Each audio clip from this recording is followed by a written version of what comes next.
Hey, it's Chrissy and Amanda. Two girls from Saskatchewan, Canada, living the Reiki life while working the 9 to 5. Hey listeners, welcome back. It is episode 68, and you are here with myself, Amanda, and Christy as well. So welcome in. We have a really great episode for you today. We're going to talk about mudras. And if this is something new to you, definitely stay tuned and listen because it's really impacted our Reiki sessions, especially when I was in the beginning of my Reiki session, but we'll definitely get into that. But first, we always like to share a little bit of an update on what's going on with us. So Christy, hello, and what is going on? Yeah. Hey, Amanda. Hey, everyone. You know, this episode is something we've talked about for quite a while. So I'm glad that we're finally touching on it. I'm just really excited to share the history behind it and our experiences with it. And yeah, but anyways, for my update, what's going on? So yeah, still in hibernation mode, and just focusing on my studies and things like that. But I've also had this creative spark to start creating more, I guess you'd call it digital art. And the reason I wanted to do this, whenever I create something, I was like, it has to solve a problem. And I remember when I first started my Reiki journey, I set up my space. I wanted some cool artwork to hang on the wall. And I wanted stuff with chakras. And then I wanted something with the angels. And I couldn't find anything anywhere. And especially with the angels, a lot of it is I don't know, kind of old school and kind of churchy. I couldn't find anything modern that really spoke to me. And, when you can't find something, it's why not make it? So I've sat down and I've made all these different art pieces and I can't wait to share them with everyone. I do have an Etsy shop. It is The Birch Soul, and I can link it in our show notes, or I can share it on Instagram if anyone wanted to check it out. I'm just going to be slowly adding some art as I make it. And it's digital art. It's not like I'm, painting and drawing. So it's a little different, but it's something that I really enjoy. I've been craving that, getting lost in that creative flow where time doesn't matter. I've been really wanting that feeling, and I've been getting that from making this art. So yeah, I'm pretty excited about it. I feel like when you get into your art phase and your zone there, it's like you're connecting with your higher essence. Yes. And you're just getting into that beautiful flow state and you're allowing that creativity to really pump through you. It's such a beautiful thing that you have. And it's like a good outlet too, wouldn't you say? Oh, 100%. It's such a great stress relief. Your nervous system calms down. You're working with that sacral chakra, and it's just, I love it. I really love it. Mm-hmm. Well, even remember when those paint by number books, and you can even do that on your iPad. It's there's a lot of studies around for people who aren't, who can be creative like you, but just to paint in color, it's a really big one for the nervous system and to relax everything. Yeah, those coloring books, those had a major moment. Yeah, they did. Yeah, too funny. Yeah. So what's going on with you? Okay, so I had this really, really crazy dream the other night, and I haven't had a dream like this since since I was pregnant with Bo, so over 3 years ago. And anyways, my dream was I was with my spouse and we were in the living room, and all of a sudden this white rabbit was hopping along, I think we were in the living room. And then it came up and perched itself up on my legs. So it's two front paws are on my leg. And I was like, oh my God, Todd, look at this is unreal. This is look at this rabbit coming up to us so close. And then when I was looking at him, Sunny, our dog, who has passed on now, came up and jumped behind him and reached his shoulders. And our dog was literally that large that he totally could have reached like that. He was over 200 pounds. And I saw him, and then Todd looked over his shoulder and looked at Sunny, and he just started bawling, and so did I. We were just crying. And then Sunny grew these huge angel wings that came up behind him, and he just started glowing. And I even was when I was telling Todd about this the next day, I was getting really emotional. I still kind of feel it now, actually. But I just remember just that feeling in my heart, oh, he's in that place that we all know that they go to, and that beautiful, like watching over us and just the angel wings. It was just so beautiful. And I just saw him like go into this pure white, like loving light. And it just, I remember waking up from that dream and being like, oh my God, like that was unreal. It just felt, like something more than just a dream. And the last time I had a dream like that, my water broke that night when I was with Bo. So I was like, it's too soon. I was only like 34 weeks pregnant at the time. I was like, my water better not break. Me having a significant dream about like a loved one watching over me right now. It was just so, no, of course it didn't. Thank goodness. But yeah, it was just so real and vivid like that. And it was beautiful to know that Sunny is still with us, and really heartwarming. Oh, I love that. That makes my eyes well up as well, because it's so beautiful when those dreams happen. I know that feeling. It warms the heart, and it's just so reassuring that, hey, like, we're okay. We're over here. We're still watching over you, but we're okay. And just the timing too, like with the baby coming and then him saying, hey, I'm okay. And the rabbit, and like, of course, a rabbit to me always like symbolizes like fertility, new beginnings, like spring, that type of thing. So yeah, that's a powerful dream. I was thinking about the rabbit, and I was like, I should really like pay attention to what that rabbit meant first. Because, yeah, it was like, hey, I'm with you guys when you embark on the new journey. Because we found out that I was pregnant days after we had to put Sunny down. That's So it was right. like this crazy grief transition with this beautiful new coming in. It just really helped us with the grieving, especially my spouse. Like, you've never seen a man cry so hard in your life Oh. from when we had to put Sunny down. Like, it was a very beautiful, raw moment. But it was just crazy timing. It was like a last gift. And then him coming in now is just even more powerful. Yeah, just really crazy. Hey, when you think about it. Oh, it is. And it's like the rabbit came like in that dream to show you like, hey, Sunny brought this gift of the rabbit symbolizing your fertility and the baby. And yeah, oh, that's so beautiful. And yeah, losing your companion like that. Oh God. Yeah, well, we've talked about it before, and yeah, I don't even want to talk about it because I'm gonna cry. Stop the episode Yeah. crying. Yeah, no, no. I'm too hormonal too right now. Yeah. Yeah, oh my God. Oh Yeah, shit. we both have our own definitely things with that. And yeah, Yeah. too Yes. funny. Well, let's move to a brighter note. Okay, yeah, yeah. Speaking of brighter notes, the moon. What's going on with the Yes, moon? that's right. We still have, if you're listening to this on the 15th, we have a new moon coming up in Aquarius. And it's also paired up with a solar eclipse. So it really tends to amplify the energy around that time.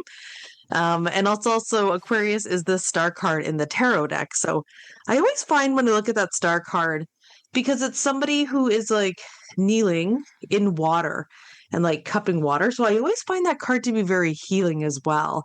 It's also an earth sign, so a really good time for like communication, really connecting in with others in fresh new ways and innovation. I find it really cleansing as well. So really good time to really think about new ways to connect to people and just start those new seeds and things like that. So yeah, just something to keep in mind. The energy might be a little bit more heightened around mid-month there. Yeah, yeah. Yeah, you can expect some crazy things during eclipse seasons. I know I've had my fair share. Like when you're aware of it, like I don't like to think, oh, it's coming, something crazy is going to happen, but I Yeah. just have it in the back of my mind that that is possible. Like things could, blow up a bit, but yeah, an Aquarian energy. Oh, yeah, that's interesting. So yeah, we'll see what happens. That's right. Okay. Want to get into the episode? Yeah, yeah. Okay, let's get into it. So I think the best place to start is what is a mudra? So I don't know if you've seen that before or if someone's talked to you about it, or maybe you've just seen hand positions and you didn't even know they were actually called a mudra. So we wanted to explain what they are first. And they're intentional gestures that have been used for thousands of years in traditions like Hinduism and Buddhism. They're designed to gently guide the flow of life force energy or prana within the body, helping bring a sense of balance and awareness. So while mudras are most often formed with the hands, it can also involve the whole body through posture and movement, which I didn't even think about. So I learned something new with that. And, on a physical level, mudras work by stimulating subtle points in the hands and body that are connected to the nervous system and internal organs. So holding a mudra for a period of time creates an energetic loop that can influence focus, calm the mind, support energy levels, and ease tension. This makes mudras especially supportive during meditation or moments of stress. And emotionally and spiritually, mudras act like symbolic gateways, inviting us into deeper states of presence and interconnection. Some mudras encourage reflection and grounding, while others support qualities such as confidence, clarity, or inner strength. Their effects are often gentle and gradual, unfolding with regular practice rather than instant results. And yeah, that rings true, because I remember we were taught in our masters about a certain mudra to help with like feeling anxious and needing to ground. And I remember like doing it and I was like, it's not doing anything. But after I started doing it a while, I was like, okay, I can start to feel this kind of anchoring me in more. So just like food for thought, like something to think about, the first time you do it, maybe you won't feel anything, but I feel like that consistency is key. But like what else would we use mudras, or like what practices are mudras used in? A lot of them are used in yoga as well. Mm-hmm. They're really big ties to yoga and even like Kundalini yoga as well. And a lot of people, even in healing other modalities, use mudras. And it's funny so I actually took a mudra course when I took my Reiki. I think I only had Reiki 1 and 2 at that point, but I was doing like really interesting things with my hands, and it prompted me to want to take a course on mudras because I was like, someone needs to tell me what this is. And one really neat thing about our hands, it's almost similar to our feet. So our hands are like a roadmap of everything going on in our body energetically, like just like our feet. So there are points like in your hands, when you have a headache and they tell you to squeeze the web in between your thumb and Yeah. your index finger to kind of help with relieve pressure, or like colds, it's over here. It's like there's a lot of like really interesting things with your hands that you can do to help relieve points, just like your feet. So I thought it was super interesting, and just holding that energy and getting, like you said, getting a feel for it and Mm-hmm. channeling that different kind of energy, even though you're doing it and your client isn't, you're just channeling that energy into them. So I thought that was really interesting. And what other practices are mudras used in? So mudras appear naturally within many spiritual and healing practices, including yoga. Meditation, you'll see people doing gestures with their hands when they're meditating, when they're doing breath work, and even certain ceremonial or expressive movement traditions. They also play an important role in religious rituals found in Hindu, Buddhist, and Taoist traditions, where hand gestures often represent reverence, connection to the sacred, or a sense of energetic protection. In modern times, mudras have been widely embraced in wellness and mindful practices because they are simple to use and are easily woven into everyday life. Yeah. Yeah, they're definitely simple. Like there is some tricky, like intricate mudras, but for the most part, yeah, they're easily accessible when you understand the meaning behind them and everything like that. And we just wanted to touch on a little bit of history of mudras because it is important to understand the roots of something, right? Like we like to honor our past and where things have came from, but then also seeing how they are used in the future and what they mean to us. But yeah, let's just do a little piece here on the history of mudras. So they go way back, like really ancient, and their roots trace to some of the earliest spiritual traditions of South Asia, especially in India, where they appear in Vedic traditions like yoga, like we said before, and Ayurveda. And early sages saw mudras as subtle but powerful tools, simple hand movements that could guide energy and open the door to expanded states of awareness. As spiritual traditions spread, mudras made their way into Buddhism, particularly in Tantric and Tibetan lineages. If you've ever seen like statues of Buddha or other deities, they have very specific hand positions, and those are mudras. And I know I'm thinking of the one Buddha I have, and I can picture the hands right now and what they're doing. I bet you every statue you would see is that they have mudras. Now I'm going to look every time I see one, but Yeah. yeah, and each one carries meaning, symbolizing qualities like compassion, wisdom, protection, or awakening. Oh, so that's interesting too. And mudras didn't stop there. Variations of these gestures show up in Taoist practices in China, ritual art, dance, and ceremony throughout Southeast Asia. In many of these cultures, mudras were combined with movement, chanting, and meditation, creating rich embodied practices rather than something done only while sitting still. So if you fast forward to today, mudras have found their way into modern wellness, personal growth spaces, and their beauty is in their simplicity. So no special equipment, no long learning curve. It's just your hands and like getting curious about the energy and feeling the energy in your hands. So yeah, that's what I really love about mudras. And what was really interesting when we interviewed Ting Ting, just the episode previous, when one thing that really caught me to her practice and watching her move her energy and using that like qigong style was her hands. And Yes. I don't think it was purposefully or maybe intentionally that she was making mudras, but she was. Just the way she would move her hands and like lotus and like open the flower up and invite it into the heart. Like that was one of the things that really drew me in because I wanted to see what else she was going to do with her hands and see if I recognize anything that I'm doing as guidance. I thought that was really interesting. Yeah, just And the hers was way. really channeled.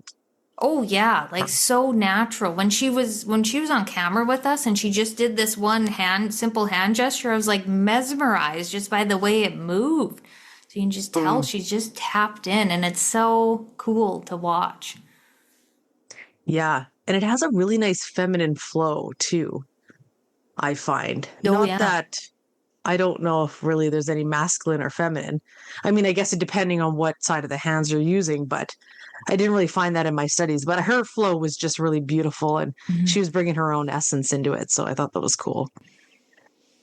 Okay, so we want to talk about how do you use mudras. So when you're doing mudras, the pressure of your fingers should be very light and fine, and your hands should be relaxed as well. So I know sometimes when I'm sitting there, when we sit in lotus and we have our thumb to our middle finger and we're sometimes I feel like I can be really like stiff. It's supposed to be really flexible of the hands. And it's a direct relationship to the flexibility that actually is in the entire body. So if you find you're actually feeling kind of rigid, that could be an indication that your body's feeling really rigid as well. So this really does correlate with trying to be in control, right? Too tightly if our hands are stiff. If you find your hands have a really tough time making mudras, you can even just use one hand and allow your other hand to help assist. So if you have a hard time bringing your thumb to a finger, you can use your other hand to help kind of gently place it there. And then, of course, with time and more practice, you'll be able to get these on their own. So the tension should dissolve in the fingers or hand as well as the corresponding area of the body. So really just do your best. You can also try using mudras either sitting up or laying down, standing or walking. Just make sure you're really relaxed and loose and your posture is symmetrical and centered. They also really stress the importance of being in a good mood when you're practicing mudras, as the energy flowing into your hands will make a difference. I thought that was so fascinating. So even when I'm doing a Reiki practice, I'm really intentional. Like if I know I'm in someone's crown and I'm like, oh, I just have this feeling like they just need support. I am thinking very helpful, supportive, loving thoughts, and I am pouring that love into them because I'm just like, give them all the beautiful Reiki they can right now, right? They just really need love and support. And it's funny that I didn't know that was kind of like a thing with mudras too, like the better you feel. And we'll do a practice to kind of show you that it's actually very intentional. Did you know that, Christy? No, no, I didn't. I had Yeah. no idea, but it makes total sense. And I love that you do that in your sessions. You're like, you don't judge. You're not like, what the hell's going on in here? It's like, no, you focus. You want to give them love. You want to send them support. That's so amazing. I love that. I encourage all people to do that. Yes, um, 100%. Yeah. okay, well, before we get into the practice, there's just a couple more things here. So, they also say the best time to do mudras is like first thing in the morning or right before bed, and or. They also suggest you holding the mudra for 45 minutes a day, especially if Ooh. you're trying to eliminate pains or work through something. Christy and I knew somebody who was actually going blind, and they were using a mudra practice every day, and his eyesight actually got. Did it completely get better? Yeah, he had that glaucoma, I believe it Oh, was. glaucoma. Yeah. Yeah, yeah, no, he can see. He was supposed to lose his sight, and he, as far as today, he can still has his eyesight. Yeah. Yeah. So if you're working on something like that, obviously you're going to be in a very devoted practice. Mhm. They also say you can split up these into 3 15-minute periods. So that might be more realistic, Oh, yeah. for people like us, like me and Christy. I will never, I'm sorry, I'm just going to be blunt. I will never sit down and hold a mudra for 45 minutes. That's just not, I don't have that time. But No, no, 15 I don't minutes I think can I do. to hold a position that long too, like Yeah, that's dedication. I know. Wow. I I don't know. I couldn't do that right now. I'd have to start at 15 if I want like to work up to it, but to have that desire, I honestly don't, but Right? yeah. Yeah, just being real. Yeah, we're just being really Okay, so let's do a quick mudra practice. And I yeah. got this from the book, from the course that I studied. And the book is Mudras by Gertrude Hirashi. And so, what you're going to do, Christy, me and you can do this together. You'll Hmm. place your thumb and index finger, so the one right beside the thumb, and think about something. You'll place them together and think about something wonderful for a few minutes. And while you're doing this, something that really lights up your heart. It doesn't matter what it is, just as long as you have like a really nice, happy thought. Now, try to feel the energy that flows from the index finger to the thumb. And that's it. Okay, now do the same thing again. I almost want to break my hands apart and start over. Now do the same thing again, but this time imagine something terribly sad. Oh. Something that is a very, she's like, what? Something that is just a very low vibe, something that just doesn't make you feel good. And now take notice of feel the energy in the fingers. Oh.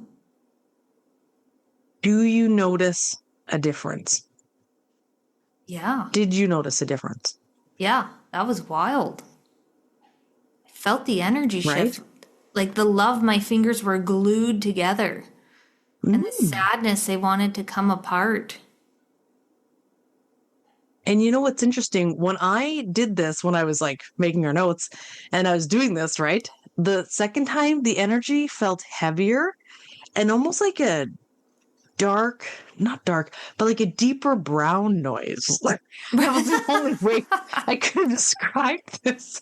It was like like it just felt like lower vibing energy coming in to my hands. I was like, wow, it's really important for us to kind of be mindful, Yeah, especially if we're trying to shift our energy too. It's just like that's going to complement, heighten that energy. that's really interesting. Yeah, like muddy waters, like brown. Yeah, I see what you mean with with your explanation there. And that almost, or I'm thinking about jewelry as well, because you know how you talk, or do you teach that you're supposed to remove your jewelry in Reiki? Do you follow that You know, protocol. I tell my students like shoes have to come off, hat has to come off. Hmm. Jewelry's never bothered me. Glasses should come off. But you're Okay. right. And jewelry can hold a vibration, but it's never affected me giving Reiki to someone, or if I usually actually don't wear any now that I think about it. Yeah, I've never had I always wear rings and earrings, and I've never had like a it's never crossed my mind that that's made a difference, but right now that I'm really focused on my fingers, I feel like having like my big metal ring on my middle finger would make a difference. Oh. Because it's just like I feel like my fingers right now are like little antennas to like the energy, and then the metal's Hmm. like a conductor. I don't know. I'm just thinking out loud right now, but yeah, I should try that. I should throw on my ring and see what happens. You should. Yeah. Especially if you wear it on the middle finger, you would connect probably your thumb to the middle and see Yeah. if there's an energy difference there. Feel that. Ooh, I like this Yeah. little practice. That was fun. I also thought it was very interesting. It was like almost like I was doing science. And too, when we are, the more you do Reiki, right, the more comfortable you get feeling that energy too. Mhm. So it was really fun to feel it through the mudra point as well, because you're just more heightened to what that energy feels like. Yeah. Yeah, that's right. Because like all those chakras in the hands are like opened up and we can feel and move that Mhm. energy. Yeah, rather than just somebody just starting out with mudras and not having that energy background. Yeah, that's a really good point. Interesting. Yeah, so should we get into how mudras are used in like say a meditation practice? Because this is Yes. like what I always think of, right? Is the Buddha sitting there with the mudras. And, I feel like it's used to really anchor you in and calm your mind. And, holding that simple hand gesture gives the brain and the nervous system something steady to rest into. And it can make it easier to settle, focus, and stay present. And depending on the gesture, a mudra may encourage relaxation, mental clarity, or a gentle sense of emotional openness. So helping the mind wander less and the meditation feel more grounded. Because I remember like meditating, I'd be like, wow, what do I do with my hands? Like, do I leave them open? Like, am I receiving something? Do I put them on my lap? So it's kind of nice to have that intentional anchoring point. Like, I want to ground, I want to focus my mind, I want to connect to spirit, just to have that little extra oomph. And, behind calming the mind, mudras help shape our intention. So whether the focus can be compassion, intuition, inner strength, a mudra can support the inner direction without the need for effort or words. So, in this way, each gesture becomes a subtle bridge between intention, awareness, and offering a steady, silent support for deep inner exploration. Mhm. And just a couple things to note, like when you're doing mudras and you're placing your hands together, especially when you're meditating, I always think of like how people place the thumb to the middle finger, for example. So even the way your thumb is placed actually makes a difference. So if your thumb to the top of the finger is to stabilize the element, and we'll talk about what elements goes with which finger, and thumb to the back of the fingernail or the knuckle, even if you wanted to go deeper, Ooh. decreases the elemental influence. Thumb to the base of the finger, so if you're just pressing the tips together or the bases, is to stimulate the element. Palm of the hand connects with the mind, increasing concentration and clarity. Palms up, of course, is open to receive inspiration and energy. So if you're ever doing a meditation, you have your palms up, you're trying to connect to source more. And palms down, of course, is a grounding and more calming effect.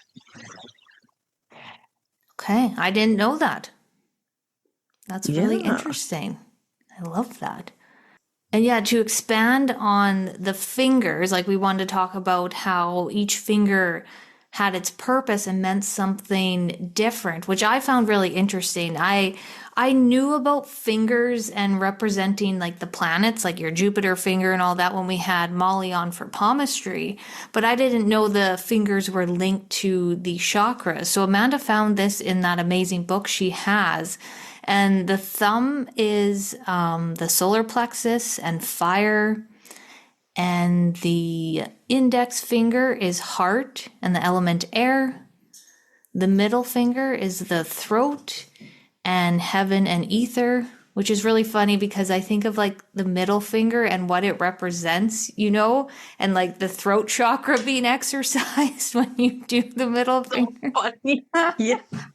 Just like where my Yeah, it mind says it went. all, doesn't it? Yeah. And then the thumb being like a thumbs up solar plexus, No, like happy, like smiley face. Yeah, I don't know. But anyways. funny. And then the ring finger is root and earth, which makes sense of like the placement of your wedding ring. I feel like that's very rooted in like marriage, maybe. I don't know. That's just something coming up. And then the pinky is sacral and water. And so interesting. Like when you talk about how that makes sense, I'm like, yeah, that does.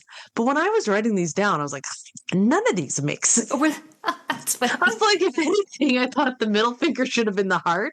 Like kind of like going through the motions like we would, like starting with the pinky being grounding and then working our way up. But Yeah, yeah, no, in the but what order. you say actually does make a lot of sense to me, how the ring finger would be, our root and our foundation, and usually it's the home and things like that, Yeah. right? So that is funny that you say that. And then Christy wanted to share some of the like mudras that we've made or that we do when we are doing Reiki. And honestly, they found me first and found us first. And then I was like, oh, what does this mean? And I would be flipping through this book of mine and being like, okay, what happened here? And then I'd be like, oh, here it is. Or I don't know if Christy, you remember you were actually sharing that you were doing something to Troy on the podcast. And I remember being like, hey, that's a mudra. And you're just That's like, funny. oh, what? Yeah. Yeah, I So think it we'll go was, through. yeah, the lotus, I think it was. And at No, that you time, I had no idea what I was doing. Or was it something more intricate? It was more intricate. It was the Garuda mudra, also the bird mudra. So let's talk about that one first. Okay, yeah. So the bird one is literally like, when you make your hands like a child, like you have your thumbs kind of wrapped together and then you have the wings of the bird out with your other hands. So it's something super simple. You just bring your hands together, interlace your thumbs, and then have your fingers spread out. So this actually activates blood flow and circulation, invigorates the organs, and balances energy on both sides of the body. So this is actually a really good one if you have people who are out of balance with their masculine and feminine, which is all of us. It's also really good for menstruational issues. So for women who are having problems with their periods or anything to do kind of with their sacral, it's really good. And it's good for stomach upset and respiratory issues. So it was funny when I was doing this, the bird one, which is Garuda Mudra. I think the person I was helping had either asthma or they're having problems with their lungs. And then I remember doing that and then us looking it up and being, oh, this is why, because you have upset stomach and because you have lung issues. It all makes sense now. So it was super funny to like research it after and find. And I don't know if you remember because this was a long time ago, but does that fit what you were doing with Troy? Oh, geez. I don't even remember what it Yeah, I was. wonder what it was. I'm going to have to ask him. He's got a memory of an elephant. I'm sure he would remember. But I love that lined up with your client. It's Mm-hmm. like, you can't make that up. That's so fascinating. And it was intuitive. You made that position with your hands or mudra. Yeah. Wow. Yes. Yes. All right. Yeah.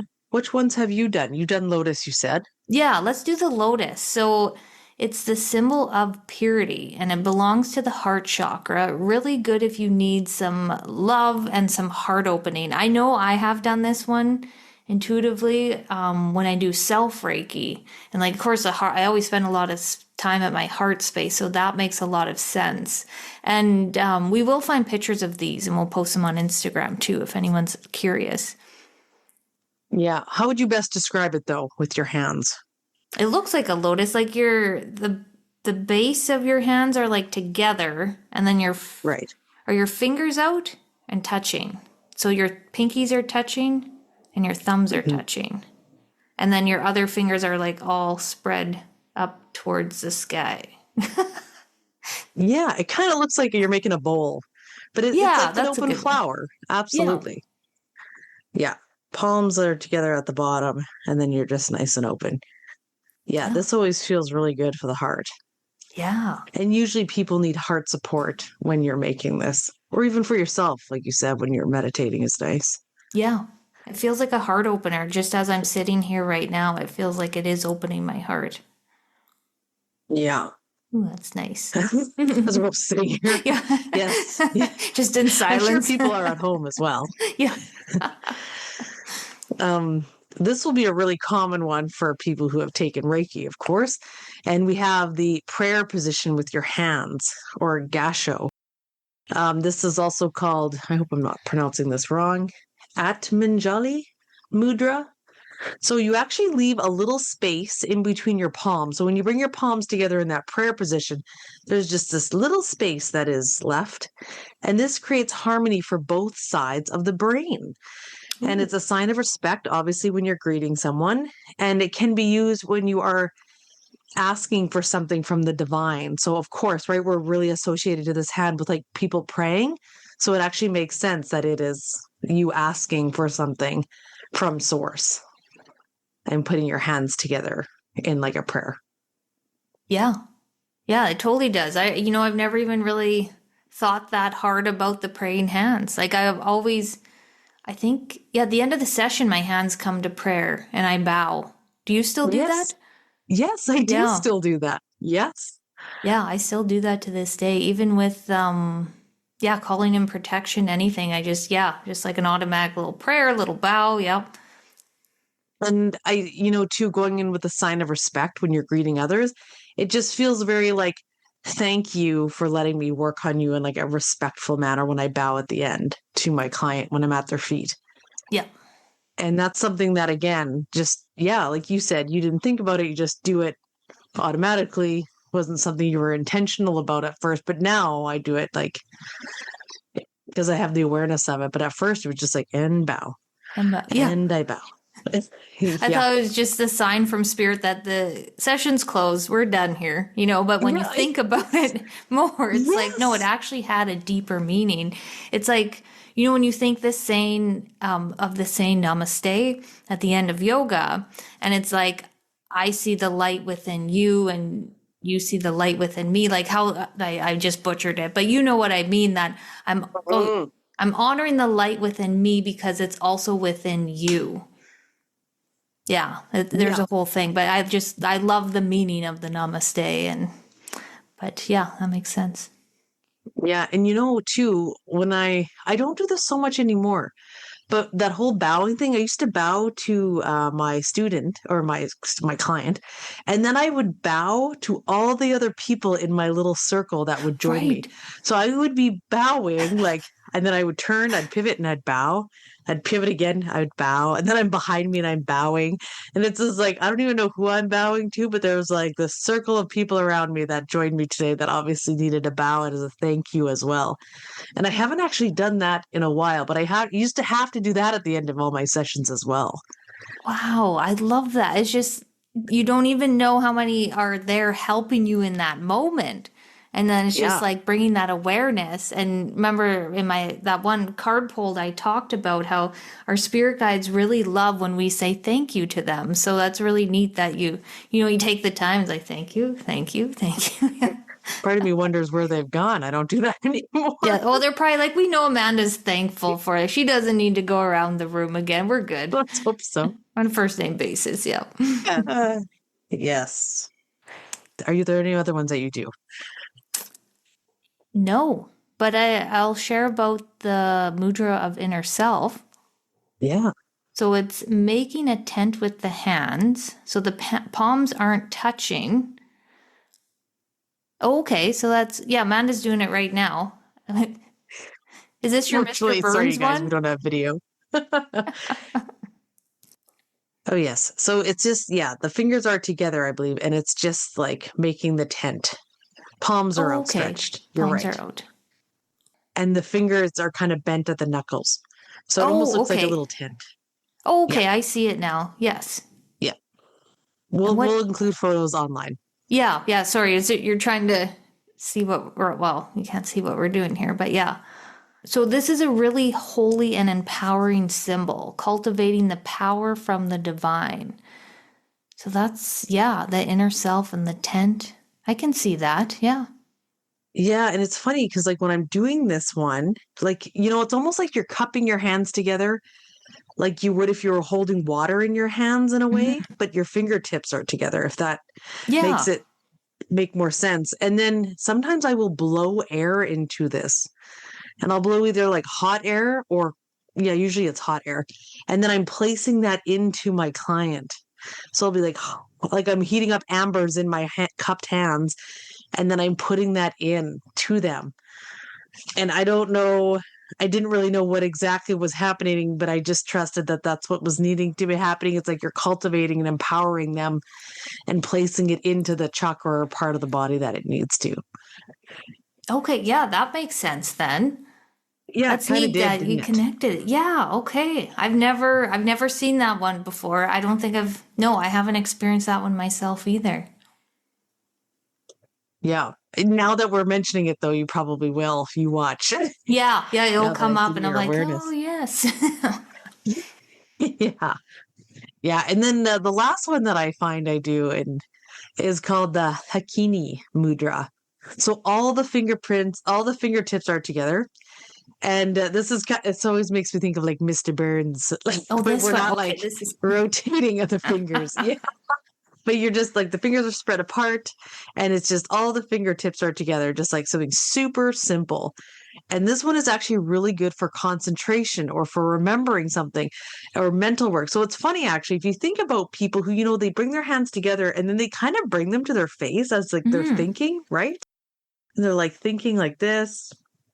It's like, yeah, it's actually a really good one for the brain and to get that flow going when you're trying to concentrate or think. Because I always think of people who bring their fingers out like this, and then they kind of bring them into their face because they're trying to think. And it's again one of those things I don't think they're conscious about, but they're just like they're thinking. Or when people like lean back in like the business chair and they have their fingers together, Yes, like they're assessing you. It's again they don't realize it's a mudra that they're doing to stimulate. that's exactly where my mind went. I swear we had an old boss that would do that, would sit Yeah, back in we his must have. chair with his I am fingers thinking like, of someone. yeah, Yeah, specifically. And I'm thinking, like, did I watch Shark Tank and they were doing this? Probably. Right? Or, sure. like, Oh, yeah, what yeah. boss did we have that used to do that? Yeah, the Uh, thinking man. the thinking, yeah. Oh, that's funny. It's funny. Yeah, we both Mhm. thought of that. I love the Mr. Burns one. Yeah, I'll always remember that now. Yes, yeah, exactly. It's a good reference. Yeah, Good. so we want to share about like how we discovered mudras during our Reiki sessions because it's kind of neat how it organically happened. And something really funny happened when Amanda said she sent her notes to me, and we have like three different email accounts going, and sometimes it's hard to keep track of where stuff goes. And I was like, I can't find it. So I was like looking up mudra, like searching mudra, and an email came from Iva Kelsey. We've had her on the podcast before, and she works with that Kundalini Shakti energy. And if you ever watch her move the Kundalini energy, she is doing mudras. And she said in that email that it was a spontaneous mudra she was making as she was moving that energy through the body. And she's blowing and like doing all these different things, and it's all intuitive, which is super fascinating. But yeah, with my journey, I remember Amanda and I both took our level 1 and 2 together, and 3, I guess. Yeah. And I believe this happened after level 1 when I was doing self Reiki on myself, and my hands were doing the weirdest things. And they were like, my fingers would do different things and they would crumple together. And then it'd be like, when you used to make like that, the church and here's the steeple Yep. and all the people, Oh like my it was like, gosh. I legit thought of that, Christy, when I was looking up the mudras that I oh, do. did That you? is so funny. The steeple. And here's all the Yes. people. Yeah, that's exactly Yeah. what my hands were doing. And I was like, what is going on? And I let it flow and my hands were flowing. And I was just like, and then I believe you and I were talking, and then that's when like the whole mudra talk started, and I was like, okay, I'm actually these things are mean things, and then you kind of go down the rabbit hole. So it was so interesting how it was an intuitive, organic thing that came through me, and when I think of it, like it makes me think of, a past life where I use these mudras, and after the Reiki attunement, it awoken something within me or opened something up for me to remember that I used to practice like that or move energy like that. Or even, as I'm saying this, it could be even the divine energy working through me and me just feeling the energy. I don't know what it could be both, but yeah, it's freaking cool. Well, and I know, like, even for myself, when I've been receiving Reiki, and I know I have a couple other clients who are the same way, their hands will naturally form a different type of mudra, Mm, or their hands will do something on their end as well to complement almost what I'm doing. And I wow. find that super neat too. That is super cool. I've never had that happen before. I love that Hmm. though. Me too. And it's just like, right? Like they know, of course they know what they need. Like Yeah. if they just relax and let everything flow in, and especially too if they're attuned Reiki practitioners, they're just allowing that all to come in and flow out. So yeah. Yeah. Did you remember when your mudras started happening? Was it the triangle? I feel like you did the triangle a Oh lot. yeah, I forgot about that one. And I still Yeah. do that. That is like when my hands make the shape of a triangle, it is not watch out, but it's just like, oh, here we go. And then if my forehead goes into the middle of that triangle, that means that there is some intense stuff that needs to happen. That usually means like there is cancer, or there is like big time stuff that needs to get worked through, or there has been, I should say, traces of, or something just needs to get worked out. Yeah. That's when I know stuff is like really needing Reiki. Yes, Okay. the triangle was the first one. That's right. Yeah, it's Forgot so about that. it's funny to think back to that time, when you'd be like, yeah, this triangle thing, and then you're like, yeah, I don't know what it means. So it's just like trust what flows through us. Like look at us 5 years later getting answers on things. You just never know. It feels like so long ago that I actually forgot. And I remember when I would make that, I'd be like, oh, I think that means that I'm done. Oh, done. No, you're just getting started. It's like, oh no, it's not. I know, isn't that so funny? I was like, oh, I wonder what this is. That's I don't funny. think I was charging at that time, so it was fine. It's fun. Yeah, yeah. Just a But learning just left experience. half done. Yeah, geez. So, do you still use a lot of these mudras in your practice, like day to day? Do they still show up? I would say 90% of the time. Yeah. Wow. Okay. Sometimes, yeah. Or like even just like funny little things. Like I'll have one hand holding space on the client, and my other hand is like up like an antenna, like we've talked about.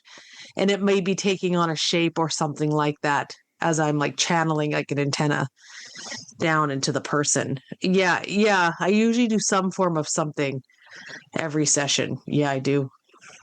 That is awesome. Yeah, I feel like that was like something that has been a real anchor in your practice, like from day one, and just watching it expand and grow and finding answers. And yeah, so it's so fascinating. And I'm thinking about if somebody out there is like saying, well, this didn't naturally happen to me, like nothing's intuitively coming through. It's like just start with like a simple mudra and sit with it and then feel that energy and like really focus and then just start to move your hands and see if you can feel that energy while you're in that mudra. Just play around with it. Maybe that's not what you're supposed to do, but that's just something that's coming through. It's just like, because I feel like, when you're over top of somebody's energy field and like my hands keep going to like the index finger to the thumb, and I just feel like that's just directing that energy. It just feels more focused in that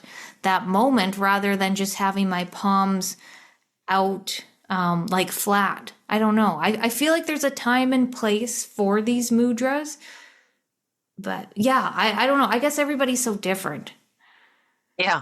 Sit with your Mr. Burns Yeah. hands and while you're thinking that through. That's a Yeah, good place to pondering. start. Yes. Yeah.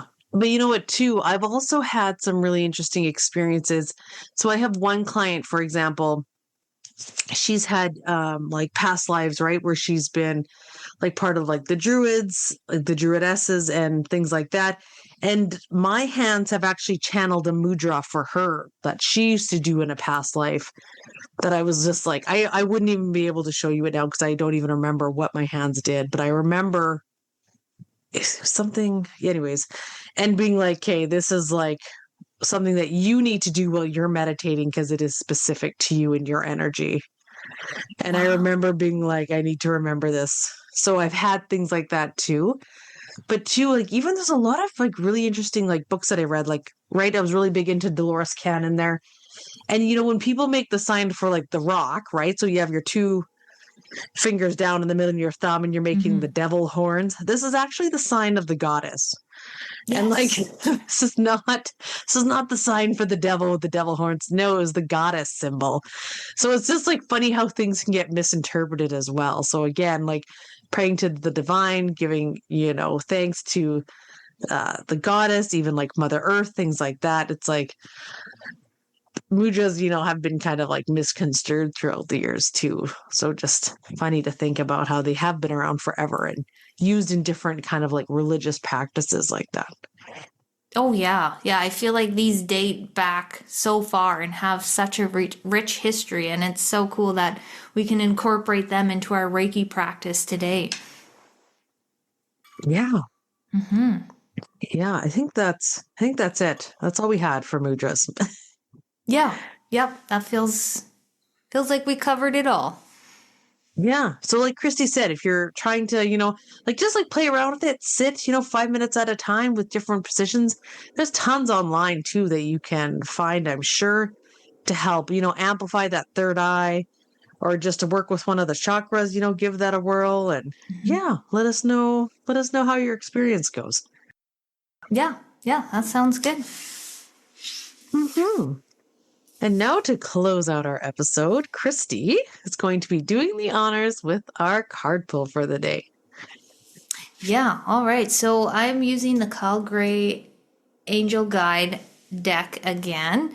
Um, and it's really interesting as I look at these cards. The two of the cards, they're actually, I feel like they are doing mudras with their hands. Like the last card, it's like he's doing the lotus and he's feeling his, and it looks like his heart's opening. So that's really interesting. But, anyways, okay, so let's get into the message here. So the first card is angelic protection. And this, at first, my first instinct, my first thought when this card came through was somebody's getting, I don't want to use the word lazy, but maybe a little, the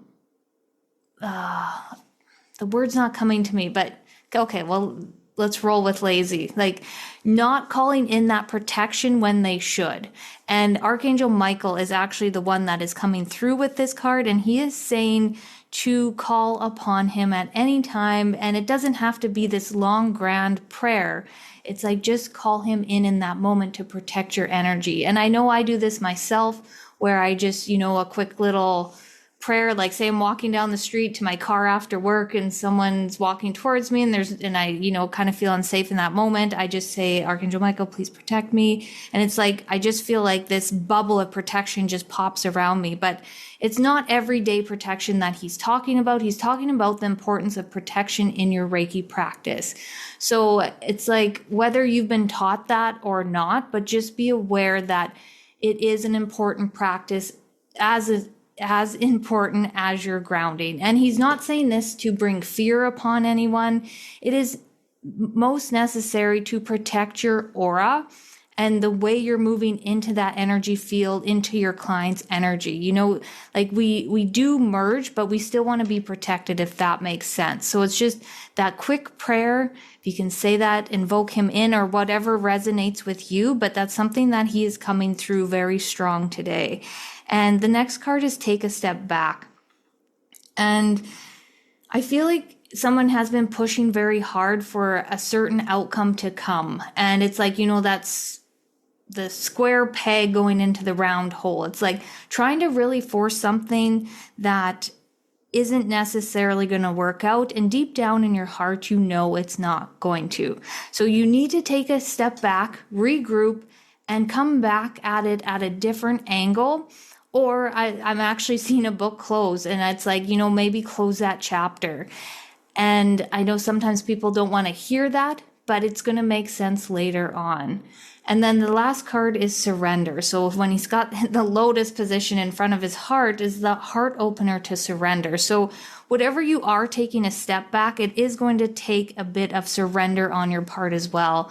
When we plan things, we think things are supposed to go a certain way, and we look a certain, or we see an idea of ourselves in the future, and this is what things are supposed to be like. And it's something I invested in. It's something I've done, but things are changing. It's okay to take that step back and surrender into what could be. When you open yourself up, you're letting more light in, more ideas coming in, more energy, more people, more things, more like higher vibration. So it's like, don't close that heart off when you take a step back, open it up and expand it. And, they're also saying like, it's okay to take that time to maybe grieve something that you are letting go of, or a process or a journey, but also open your heart at the end of it.